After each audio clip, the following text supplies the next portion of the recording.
भी छात्रों, व्यवसायिक अध्ययन कक्षा 11वीं के अंतर्गत हम अध्ययन कर रहे थे व्यवसायिक सेवाएं, बैंकिंग। पूर्व में हमने जाना था कि बैंकिंग क्या कहलाती, बैंकिंग सेवाएं क्या कहलाती हैं, बैंक की परिभाषा क्या है, बैंक के कार कौन कौन से हैं, साथ ही इन सब के बारे में हमने अध्ययन किया था। वर्तमान समय जो है, जैसा कि हम सब जानते हैं कि आधुनिक समय में बैंक का जो स्वरूप है वो टोटली परिवर्तित हो गया। मैनुअल से परिवर्तित होकर कंप्लीटली रूप से जो है टेक्निकली रूप से में परिवर्तित हो गया। तो यहाँ पर आज में हम देखते हैं कि बैंकों की जो आधुनिक तकनीकें हैं, बैंकों में वर्तमान में जिस प्रकार से आधुनिक तकनीकों का इस्तेमाल हो रहा है उनके बारे में आज हम यहाँ अध्ययन करेंगे। तो आधुनिक समय में बैंकिंग का जो स्वरूप है पूर्ण रूप से परिवर्तित हो गया है। उन्नत तकनीकी और संचार प्रणाली की क्रांति से बैंकिंग में जो है नई प्रणालियों को शामिल किया गया है। आज जो है कंप्यूटर, इंटरनेट और स्वचालित टेलर मशीन और टेलीफोन, मोबाइल जैसी आधुनिक मशीनों का जो है बड़े पैमाने पर उपयोग हो रहा है। तो आज हम देखते हैं कि बैंकिंग जो सेवाएं हैं वे पूर्ण रूप से कंप्यूटर के माध्यम से, इंटरनेट के माध्यम से, एटीएम के माध्यम से, डेबिट कार्ड, क्रेडिट कार्ड के माध्यम से, मोबाइल बैंकिंग के माध्यम से जो है हम अपनी जो भी बैंकिंग से जुड़ी हुई सेवाएं हैं उनका उपयोग हम इस तरह से बहुत तेजी से यहाँ पर कर रहे हैं। तो यहाँ पर आधुनिक मशीनों का जो है बड़े पैमाने पर उपयोग हो रहा है, जिसके परिणाम स्वरूप बैंकिंग में जो है त्वरित गति, पारदर्शिता और जोखिम की कम संभावना, साथ ही ग्राहक संतुष्टि आदि का लाभ यहाँ पर प्राप्त हो रहा है। तो यहाँ पर सबसे पहले हम देखते हैं कि इन साधनों के माध्यम से जो है बैंकिंग गतिविधियाँ जो है बहुत तेजी से हो जाती हैं। यदि हमें पैसा किसी को ट्रांसफर करना है, किसी को भेजना है, तो बहुत तेजी से जो है पैसा ट्रांसफर हो जाता है। फिर वहीं बात करते हैं पारदर्शिता की। तो पारदर्शिता के अंतर्गत हम देखते हैं कि जो भी लेन देन होता है वो पूर्ण रूप से सुरक्षित होता है, उसमें जोखिम जो है बिल्कुल भी ना के बराबर होता है। साथ ही ग्राहक संतुष्टि होती है, बहुत समय हमारा बचता है, आने जाने में समय बचता है, पैसा भी अतिरिक्त जो हमारा एक्स्ट्रा खर्च होता है उसको वो खर्च होने से बचता है। तो इस प्रकार से यहाँ पर हमें बहुत कुछ लाभ से अधिक लाभ प्राप्त होते हैं। यहाँ हम एटीएम, टेली बैंकिंग, ई बैंकिंग इनके बारे में हम विस्तार से जानेंगे, जो कि बैंकिंग की वर्तमान की आधुनिक तकनीकें कहलाती हैं। सबसे पहले हम देखते हैं एटीएम मशीन क्या है। ऑटोमेटेड टेलर मशीन, जिसको हम बोलते हैं एटीएम। एटीएम का प्रयोग जो है जनरली हम सब आप रूटीन में करते ही हैं, जिसको बोलते हैं हम स्वचालित टेलर मशीन। एटीएम जो है बैंकिंग का क्या है, एक इलेक्ट्रॉनिक स्वरूप है। सर्वप्रथम 1960 में इसे बैंकिंग में प्रयुक्त किया गया था। एटीएम के प्रयोग होते हुए के लिए हमें बैंक से क्या मिलता है, एक प्लास्टिक का कार्ड मिलता है, जिसे हम अपने खाते में जमा राशि को निकालने हेतु ये कार्ड जो है हम मशीन में डालते हैं और अपनी व्यक्तिगत पहचान पिन नंबर को अंकित करना होता है। ये क्या होता है, गोपनीय होता है। इसके बाद हम आवश्यक राशि जो है उसमें अंकित करते हैं और जो राशि है वो हमें प्राप्त हो जाती है। तो ये जनरली एटीएम का जो प्रयोग है आजकल आप सब करते हैं। इसकी प्रोसेस जो है, इसमें एक हमें बैंक से प्लास्टिक का कार्ड मिलता है जिसमें एक पिन नंबर होता है। वो पिन नंबर हमारा गोपनीय होता है। जब हम कार्ड को मशीन में डालते हैं तो फिर उसके पश्चात जो है हम पिन नंबर उसमें डालते हैं, जो भी राशि हमें निकालना है वो राशि हम निकालते हैं और इस तरह से जो है हम बगैर बैंक में गए हुए या शाखा में गए हुए जो है आवश्यक रुपया को हम प्राप्त कर लेते हैं। इसके जो लाभ हैं वो हम देखते हैं। यहाँ हम देखते हैं कि ई बैंक के द्वारा जो है प्रमुख सुविधाएं किस किस प्रकार की प्राप्त होती हैं। तो हम ये देखते हैं कि ई बैंकिंग की प्रक्रिया जब से शुरू हुई है तो अब ग्राहक को बैंक तक आ जाने की आवश्यकता नहीं होती, बल्कि इंटरनेट के माध्यम से जो है बैंक ग्राहक के पास तक पहुंच गया है। ग्राहक जो है अपने घर बैठे हुए बैंकिंग सुविधाओं का लाभ जो है घर बैठे ई बैंकिंग के माध्यम से प्राप्त कर सकते हैं। यहाँ इसमें जो विभिन्न सुविधाएं हैं, इसमें सबसे पहले जो है electronic fund transfer system. Electronic fund transfer system का तात्पर्य यहाँ पर यह है कि जो भी अमाउंट है वो इलेक्ट्रॉनिक संसाधन के माध्यम से जो है एक खाते में दूसरे खाते में पहुंच जाता है। तो यहाँ पर आमतौर पर हम देखते हैं कि आज के समय में जो है कंपनियां जो है कर्मचारियों का वेतन कंपनी खाते से सीधे उनके खाते में हस्तांतरित हो जाती है। ये प्रक्रिया आज भी जो है शुरू हो चुकी है, चाहे वो गवर्नमेंट ऑफिस हो या प्राइवेट संस्थाएं हो, कंपनियां हो।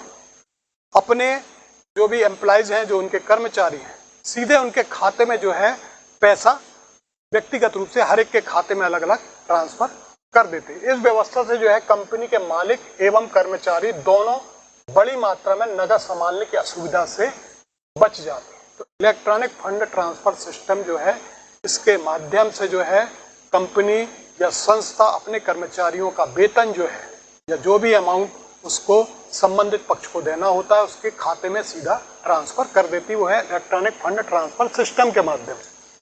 दूसरा, तत्काल सकल निपटान प्रणाली, जिसको हम आरटीजीएस के नाम से जानते हैं। RTGS, real time gross settlement, तत्काल सकल निपटान प्रणाली।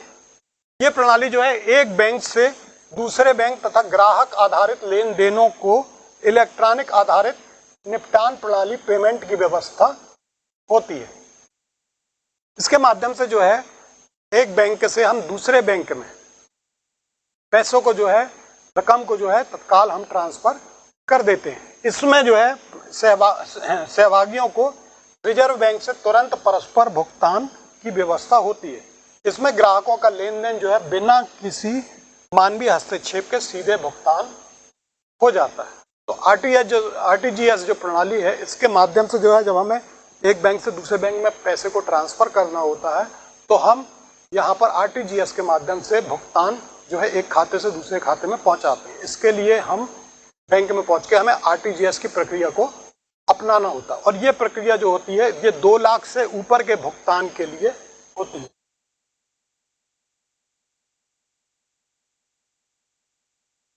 2 लाख से ऊपर के लिए,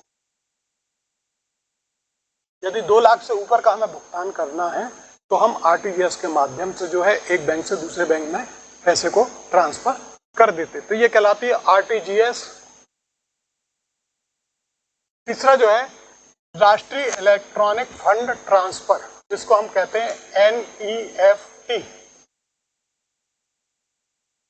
एनईएफटी राष्ट्रीय नेशनल इलेक्ट्रॉनिक फंड ट्रांसफर। इस प्रकार से आरटीजीएस में हम पैसे को एक खाते से दूसरे खाते में ट्रांसफर करते हैं, उसी प्रकार से एनईएफटी के माध्यम से भी जो है हम एक बैंक से दूसरे बैंक में या शाखा को मुद्रा हस्तांतरण की भारतीय क्या है ये व्यवस्था है। इसके लिए बैंकों को एनईएफटी के नेटवर्क से जोड़ना आवश्यक है।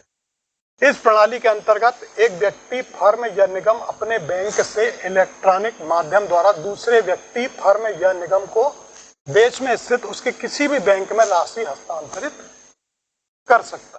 तो ये कहलाता है एनईएफटी। एनईएफटी में जो पैसे का ट्रांसफर है, हम एक पैसे भी हमें रकम ट्रांसफर करना है वो हम कर सकते हैं। ये है राष्ट्रीय electronic fund transfer system, NEFT. और नेक्स्ट है इलेक्ट्रॉनिक डाटा इंटरचेंज।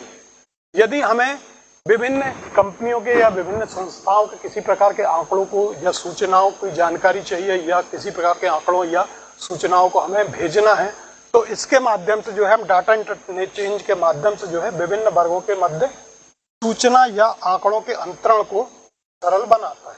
ये उत्पादक कंपनियों द्वारा जो है जस्ट इन टाइम प्रोसेसिंग जैसे कार्य का आधार होता है।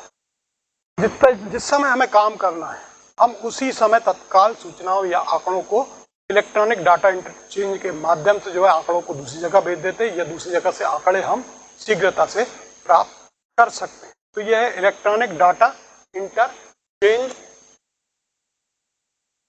इसके बाद बहुत ही आम शब्द जिनको हम अभी यूज करते हैं, डेबिट कार्ड, क्रेडिट कार्ड और स्मार्ट कार्ड।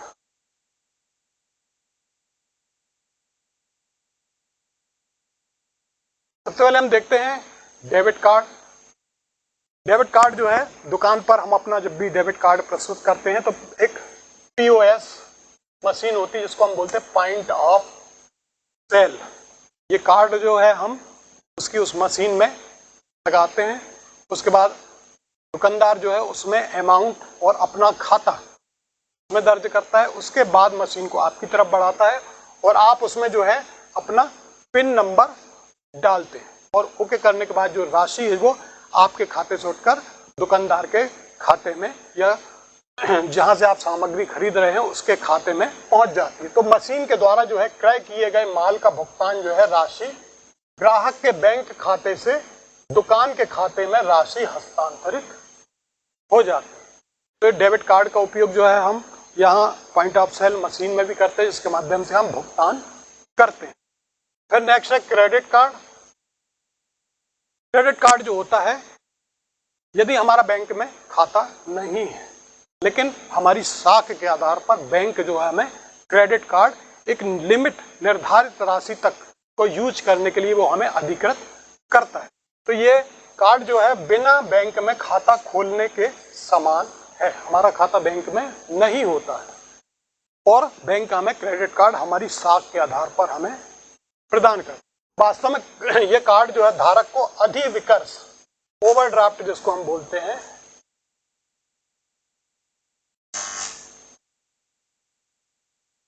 ओवरड्राफ्ट की सुविधा है ये जो ग्राहक की साख पर निर्भर होती है।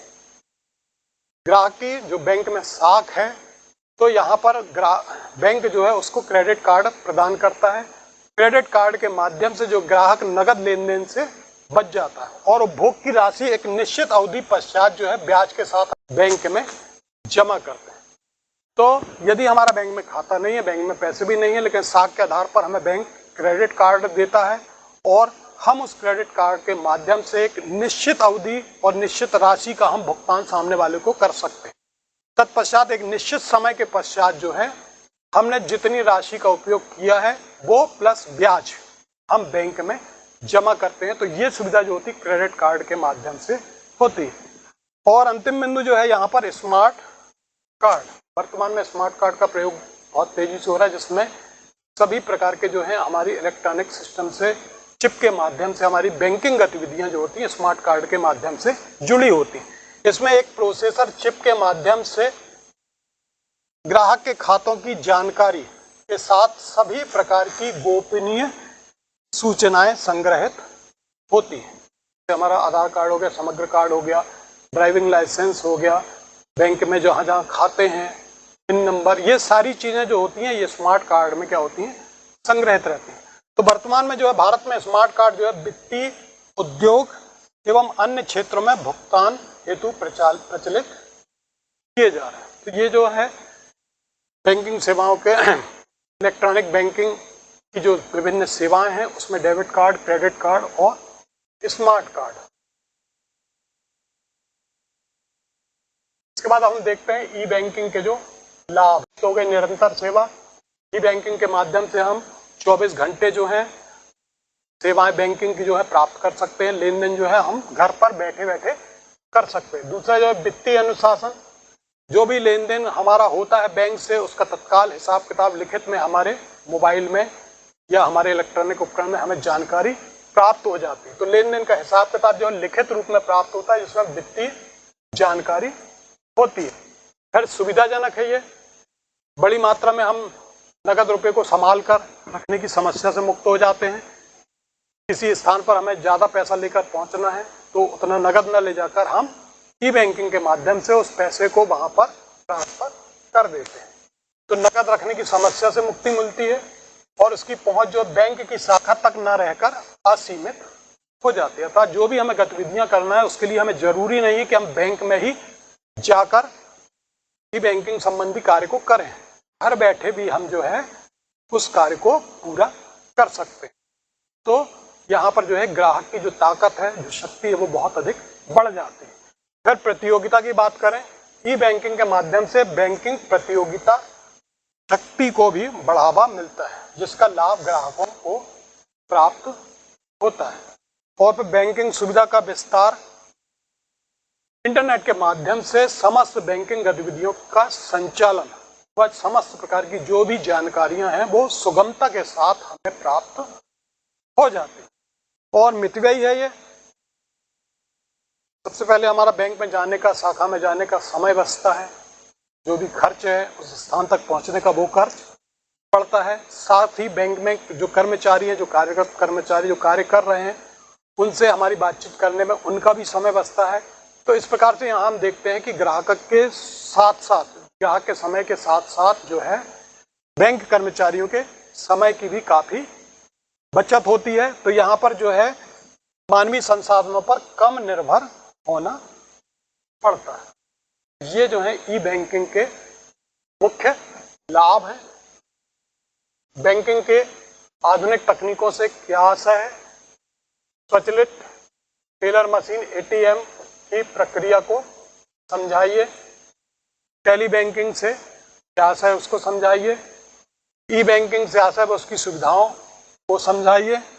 आरटीजीएस एवं एनईएफटी को समझाइए और साथ ही ई बैंकिंग के लाभ या महत्व को समझाइए।